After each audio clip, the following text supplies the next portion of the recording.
몇 년 정도 이제 관리를 한 사람, 안 한 사람이 있는데 적게 봐도 7, 8살은 차이가 나는 것 같아요. SNS 광고로 많이 뜨시는 것 같은데 역시 믿고 그러는 SNS 광고라서 그런지 이건 솔직히 말하면 효과는 없을 거예요. 그래서 좀 낭비하지 마시라 정도의 느낌으로. 원장님, 저번 시간에는 네. 저희가 동안을 위해 홈케어 위주로 알아봤다면은 오늘은 동안을 위해 추천해 주실 만한 시술이나 성형 같은 것들에 대해서 알아보려고 찾아왔거든요. 네네네. 혹시 이거 하면은 막 한 10년 어려 보인다 하는 그런 시술이나 수술이 있을까요? 아, 당연히 있죠. 하지만 저만 하고 싶은. 성형이나 미용 쪽은 어떤 모양이나 뭐가 더 좋냐라는 거가 사실 학술적으로 말하기 어려운 부분들이 있어요. 예를 들면 뭐 우리 간 수치가 나빴다가 무슨 약을 쓰면은 간 수치가 좋아지면 이건 간이 치료가 된 거라고 이야기를 할 수가 있지만은 얼굴은 이제 어떻게 되면 이쁜 거냐를 정량화하기는 사실은 상당히 어려운 부분이 있잖아요. 대부분의 사람들이 좋아하는 이제 젊은 얼굴과 대부분의 사람들이 별로 좋아하지 않는 나이 든 얼굴을 비교해서 조금 더 젊은 사람들이 가지고 있는 특징을 되살려주는 쪽으로 하면은 심정적으로 사람들이 이걸 좋아하기 때문에 그쪽으로 하려는 노력들을 많이 하는 거거든요.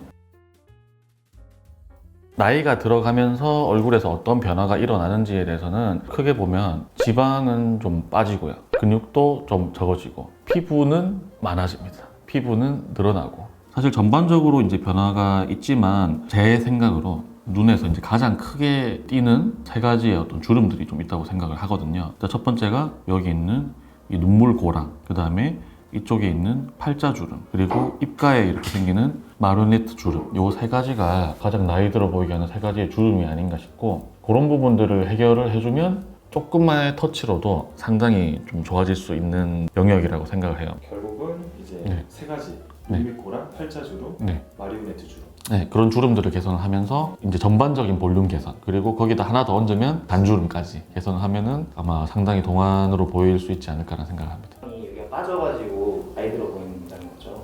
네, 그렇죠. 눈 밑이 불룩한 경우도 있고 뭐 꺼진 경우도 있고 제각각이지만 어쨌든 눈 밑에 그늘이나 굴곡이 많으면 나이가 들어 보이게 되죠. 그럼 혹시 그 지방은 막 먹어서 음식 같은 걸 섭취해가지고 채울 수는 없는 건가요?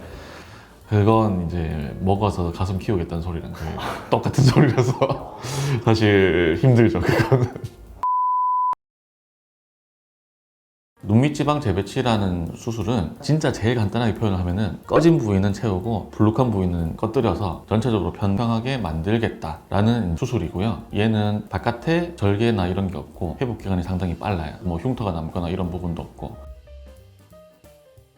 눈 밑에 다크서클 좀 심한 분들, 그 다음에 이제 여기 눈물 고랑이라고 부르는 이런 주름은 깊으면서 이 아이백이라고 하는 여기가 이제 불룩하게 튀어나오신 분들, 좀 피곤해 보인다라는 소리를 많이 듣는 분들은 눈밑지방 재배치 한번 고려해 보시면 좋을 것 같아요. 눈밑이 네. 수술을 딱 하고 나면은 네. 몇 년 정도 어려 보일 것 같으세요? 이 정량하기가 사실 어려운 게 일단은 저는 러프하게 10년이라고 생각하고요. 저의 개인적인 경험으로 비춰봤을 때 이제 20대 때는 대부분 이제 눈밑지방이 튀어나온 사람이 별로 없다가 한 30대나 40대 정도 되고 나면 어느 정도 이런 것들이 튀어나오거나 꺼진 게 눈에 띄어서 생각을 한다라고 저는 생각하거든요. 20살 때부터 눈밑지방 고려하시는 분들이 사실 많지는 않잖아요. 그 나이의 갭을 생각을 해보면 10살 이상은 되지 않을까. 사실 이제 시술만으로는 조금 해결하기 힘든 부분들이 있어요. 왜냐면은 여기가 꺼진다는 거는 결국은 이 부위에 밑에 이제 인대가 붙잡고 있기 때문에 직접 해보신 분들은 다 느끼시겠지만은 생각보다 깔끔하게 평평해지지가 않아요. 어떤 부분은 놔도 잘 안 올라오고 많이 놓으려고 많이 놓다 보면은 내가 하고 싶은 데는 안 올라오고 그 옆으로 이제 퍼져가지고 그런 부분들이 더 불룩해지고 찝혀 있는 인대가 있으니까 얘를 풀어주지 않으면 좀 힘든 부분들이 있거든요. 사실 저는 그런 생각이 들었어요. 이제 홈케어로 이미 생긴 눈물 지방이 불룩하게 튀어나오거나 눈물 고랑이 심하게 생긴 경우에 홈케어로 이걸 되돌리기는 솔직히 조금 힘들지만 이런 걸 하면 이게 빨리 생긴다라는 것들은 있어요. 생긴 걸 치료라기보다는 좀 예방할 수 있는 생활 습관, 이제 그런 것들에 대해서 말씀을 드리면 우리가 막 눈 밑에 이런 데를 막 상당히 좀 이렇게 세게 비비거나 여기 튼튼한 인대는 덜 늘어나고 약한 요런 데 눈에는 뭐 여러 가지 지방이나 뭐 안화 경막이나 이렇게 부르는 여러 가지 해부학적 구조물들이 있는데 이런 애들은 빨리 늘어나서 결국은 이게 단차가 생기는 거거든요. 근데 이거를 내가 이렇게 비벼주면 좀 더 촉진시키는 효과가 되는 거죠. 좀 비비거나 그런 것들을 좀 최대한 안 하시는 거. 전기 자극으로 근육 운동시켜가지고 뭐 EMS 트레이닝 같은 것도 있고 집에서 하는 EMS 마사지기들도 있고 눈 밑이나 이런 얼굴이나 이런 데 붙이면은 이게 얼굴을 운동시켜주니까 그런 눈 밑 지방을 뭐 치료해준다. 그 광고도 본 것 같아요. SNS 광고로 많이 네. 뜨시는 것 같은데 역시 믿고 그러는 SNS 광고라서 그런지 EMS라는 게 일단 결론적으로는 그게 그런 식으로 운동한다고 좋아지지는 않을 겁니다. 이제 왜냐면은 EMS로는 모든 근육을 고르게 운동을 시킬 수가 없고 근피로도도 적당히 줄 수가 없고 만약에 진짜 운동이 될 정도로 출력을 높여버리면 너무 아파요. 전기가 결국은 피부 한번 지지고 그 밑에 있는 근육으로 가야 되는데 우리가 통증을 느끼는 것들은 다 근육에 있기 때문에 효과가 있으려면 약간 전기 고문처럼 세게 해야 되고요. 이제 그러면은 내가 적당히 할 수 있는 정도로 톡톡 튀는 정도로만 한다. 이건 솔직히 말하면 효과는 없을 거예요. 그래서 돈 낭비하지 마시라 정도의 느낌으로.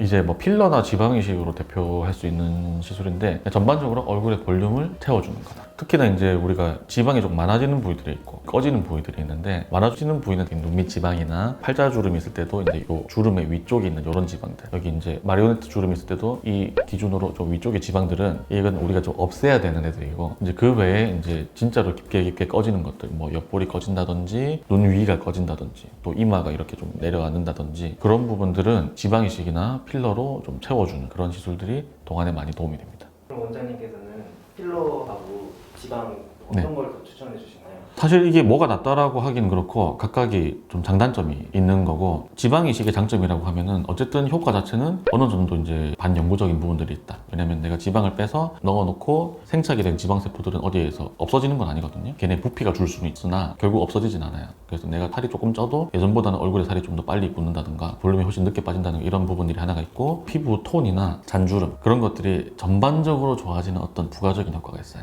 우리 몸에서 줄기세포가 가장 많은 곳들이 특히나 이제 지방이거든요. 지방 이식을 한다라는 거는 사실 어떻게 보면 내가 줄기세포 이식을 같이 하는 거의 효과가 일정량이 있어요. 그렇기 때문에 부가적인 그런 효과도 있다라는 큰 장점이 있을 것 같고요. 지방 이식은 사실 모든 사람이 다 할 수는 없죠. 왜냐면 모든 사람이 다 지방을 가지고 있는 게 아니기 때문에 특히나 얼굴이 꺼져서 많이 고문이 되는 분들이라면 몸도 말랐을 가능성이 많은데 뽑을 게 없는 사람한테 제가 지방 이식을 할 수가 없으니까 일단 이거는 모든 사람이 할 수 없다는 단점이 있고 피부 이식이 됐든 지방 이식이 됐든 다 이게 사실 장기 이식의 개념이긴 하거든요. 간 같은 거는 하나잖아요. 그거는 남의 것도 어떻게 내 면역 세포들을 확 죽여가지고 이제 할 수가 있는데 지방 세포 수백만 마리가 이렇게 들어가는 거잖아요. 그럼 이거는 뭐 면역 억제하고 이렇게 할 수가 없어요. 그래서 자기 걸로만 할 수 있습니다. 이제 최대 단점은 예측하기가 좀 어렵다는 거. 왜냐면은 제가 100마리의 지방을 넣었는데 100마리가 다 살지 못해요. 생착이 잘 되는 사람도 있고 생착이 실패해서 극단적으로는 한 마리도 안 남을 수도 있죠. 100마리를 넣었지만 그러면은 지방세포를 했는데 이제 효과가 없는 거고 예측이 어렵다는 거는 제가 여기도 100마리 여기도 100마리 넣었는데 여기는 살았는데 여기는 안 살았을 수도 있어요. 또한 예측이 힘들다는 거는 부분적으로 뭉치거나 없애고 싶을 수도 있잖아요. 사실은 그런 부분에서 또 없애기도 사실 힘들어요. 뭐 윤곽주사 같은 걸 반복적으로 맞아서 그 부분을 좀 꺼뜨리는 방법도 있겠지만은 근본적으로 없애기도 좀 힘들다는 조금 치명적인 단점이 있습니다.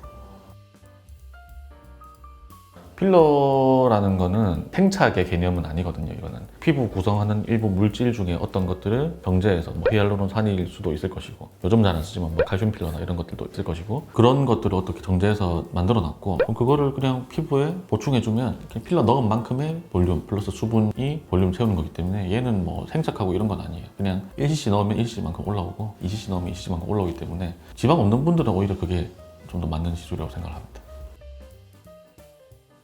잔주름에 대해서 제가 이제 가장 가성비도 있고 추천드릴 수 있는 거는 아무래도 저는 보톡스 시술이라고 생각을 하고요. 그런 보톡스를 꾸준히 해준다라는 거는 일단은 생길 수 있는 굵은 주름을 좀 방지하는 효과도 있고요. 이제 이마에 이런 가로주름이라든지 눈가에 이런 까마귀 발주름이라든지 그런 주름들을 방지할 수 있는 효과도 있고 전반적으로 어디 주름이라고 표시하기 힘든 그냥 진짜 잔주름 그런 것들이 처음부터 안 생기게끔 하고 이제 나중에 보톡스를 안 맞더라도 이 효과는 계속 있습니다. 주름이 방지됐던 그 효과들. 보톡스 시술을 가장 제가 강력하게 추천을 드리고요.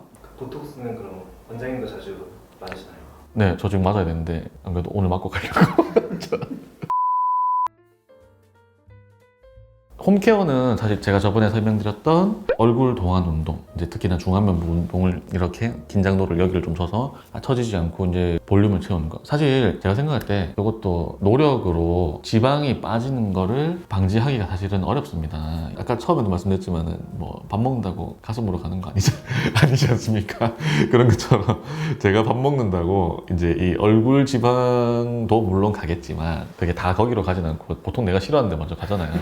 이제 뱃살이나 뭐 허벅지나 팔뚝이나 이런 데로 먼저 가기 때문에 얼굴 채울 정도로 하면 이미 약간 돌이킬 수 없는 강을 건널 것 같고, 내 노력으로 이제 신체가 살찌면서 망가지지 않으면서 볼륨감을 채울 수 있는 거는 전에 설명드렸던 이제 얼굴 동안 운동, 그런 근육으로 좀 채우는 부분이 조금 더 좋을 것 같고, 중안면 운동을 열심히 하셔가지고 내 근육은 보존을 하고 처짐은 최대한 늦게까지 좀 보존을 하는 게 집에서 이제 볼륨을 유지할 수 있는 동안 운동이지 않을까라고 생각을 합니다. 네, 오늘은 제가 노안을 일으키는 여러 가지 원인들과 병원에서 할 수 있는 시술들에 대해서 좀 소개를 해드렸고, 거기에 덧붙여서 나빠지지 않을 수 있는 어떤 생활 습관들에 대해서, 그리고 제 개인적으로는 돈 낭비하지 말라는 부분들에 대해서 이제 설명을 간단히 드렸으니까 오늘 영상이 좀 도움이 되셨다면 구독과 좋아요 부탁드리겠습니다. 감사합니다.